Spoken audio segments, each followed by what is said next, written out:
Hello, my lovely ones.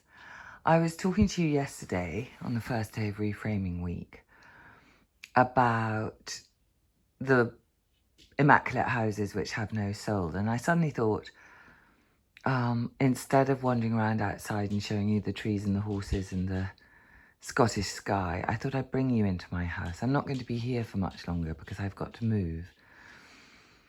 And there is a part of me which is a little bit heartbroken about that. But I'm choosing to reframe that instead of a really sad ending as a new beginning. I've had an awful lot of joy in this house. And so what I'm trying to do is concentrate on the joy of this moment in here, of looking at all my lovely pictures and all my lovely things. Instead of thinking, oh, I've got to leave this, I think I'm here now. And I'm not going to miss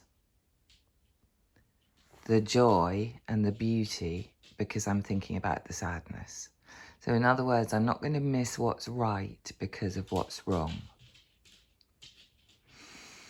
And I think this is so important for your writing. It's really easy to get hung up on all the things that you feel you can't do. I often say to my writers, we want to discover your weaknesses and your strengths. That's all our valuable information that we need. But when my writers come to me, my individual clients, they'll all talk about the things they can't do, or they think they can't do. They'll all talk about the difficulties. And obviously that's a rational thing because they don't come to me to show off about their brilliant bits. Although actually I really wish they would. So that's a logical problem-solving approach, but I think it's an indication of something deeper. And actually one of the things I do to my writers and with my writers and for my writers is I point out to them their brilliances, which they're not even aware of. I'll stop them and they'll say something which is so good and is a sentence worthy of being written down. And I'll say, just listen to that sentence. Listen to everything that's going on in that sentence. See what you just did in that sentence. And this is what I mean about not missing the joy because you're focusing on the sorrow, not missing the beauty because you're looking at the muddliness.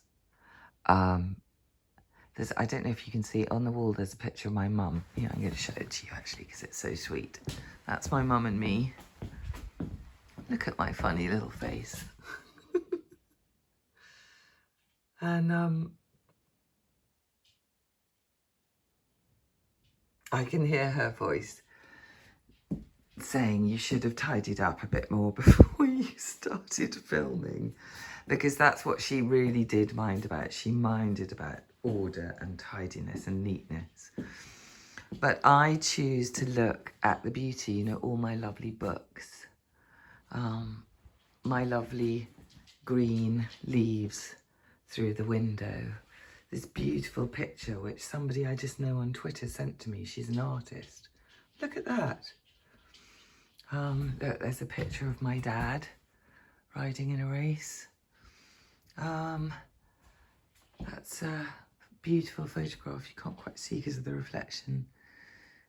Taken by my step-niece.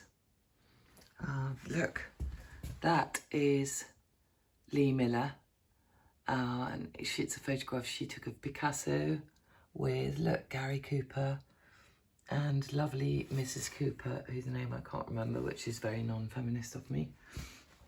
And that's a photograph I bought years ago, and I can't even remember the name of the photographer. And that's an old map of Scotland. And that's actually, my mum bought that. It's Cartier-Bresson. She gave it to me. I'm very conflicted about this because I hate the burqa. But, maybe I need that photograph to be reminded of my own incredible good fortune and liberation. And that picture was made by my great old friend Teddy, who took me under his wing and asked me to his house and let me write there when I was a baby writer and believed in me when nobody else did. So look, it doesn't matter, those pictures are a bit skew-whiff. You can see there are old stains on the ceiling.